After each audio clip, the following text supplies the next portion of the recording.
पंढरपुरात चंद्रभागा नदीच्या काठावरचा महाद्वार घाट चढून गेल्यावर डाव्या बाजूला ग्वाल्हेरच्या महाराजा शिंदे यांचा भव्य आणि भक्कम असा दगडी वाडा आहे. या वाड्यात द्वारकाधीश म्हणजेच श्रीकृष्णाचे मंदिर आहे.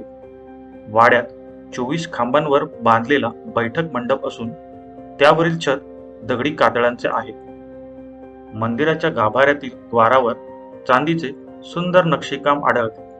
श्रीमंत महाराजा दौलतराव शिंदे यांच्या पत्नी महाराणी बायजाबाई यांनी 1849 मध्ये या वाड्याची बांधणी केली.